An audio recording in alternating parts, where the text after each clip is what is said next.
Ready అయిపోయింది. ఇప్పుడు మనం రైస్లోకి సర్వ్ చేసుకుందామా. రైస్ తీసుకున్నాము, ఇలాగా రైస్ తీసుకున్నామా. యమ్మీ యమ్మీ చాలా బాగుంటుంది. మీరు తప్పకుండా ట్రై చేయండి. పాలకూర పప్పు చిప్స్ తోటి కొంచెం నెయ్యి వేసుకున్నామా. వేడి వేడి అన్నము పాలకూర నెయ్యి వేసుకొని తింటే సామిరంగా సూపర్గా ఉంటుంది. మీరు తప్పకుండా ట్రై చేయండి. నెయ్యి వేసుకున్నాం కదా, వేడి వేడిగా యమ్మీ యమ్మీ పాలకూర పప్పు రైస్ విత్ చిప్స్ తోటి, అప్పడాలతో కూడా వడియాలతో కూడా చాలా బాగుంటుంది. వేడివేడి అన్నంలోకి నెయ్యి వేసుకున్నాం కదా మనం, చాలా టేస్టీగా ఉంటుంది. మీరు తప్పకుండా ట్రై చేయండి. నోట్లో నీరు ఊడిపోతుంది కదా, వేడివేడి అన్నంలోకి పప్పు వేసుకున్నాం, నెయ్యి వేసుకున్నాం కదా, సూపర్గా ఉంటుంది. మీరు తప్పకుండా ట్రై చేయండి. పాలకూర పప్పు విత్ రైస్. Thank you. తప్పకుండా ట్రై చేయండి. బాయ్. ఫస్ట్ టైం వీడియో చూస్తే లైక్ చేయండి, షేర్ చేయండి, సబ్స్క్రైబ్ చేసుకోండి. తప్పకుండా ట్రై చేయండి. పాలకూర పప్పు. Thank you.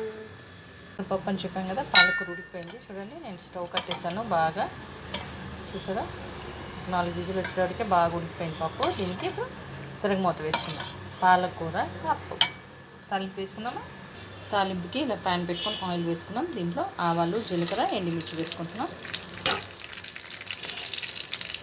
ఇవి కొంచెం చిటపటానిన తర్వాత మనం ఉల్లిపాయ, కరివేపాకు, వెల్లుల్లిపాయ వేసుకున్నాం. ఇవి కాస్త చిటపట అంటున్నాయి కదా, మనం వెల్లుల్లిపాయ వేసుకున్నాం. ఇవి కూడా కొంచెం ఫ్రై అయిన తర్వాత కరివేపాకు, ఉల్లిపాయ వేసుకున్నాం. మనకి వెల్లుల్లిపాయ ఫ్రై అయిపోయినాయి. ఇప్పుడు ఉల్లిపాయ, కరివేపాకు వేసుకున్నాం. ఇవి కూడా కొంచెం లో ఫ్లేమ్లో బాగా ఫ్రై చేసుకున్నాం.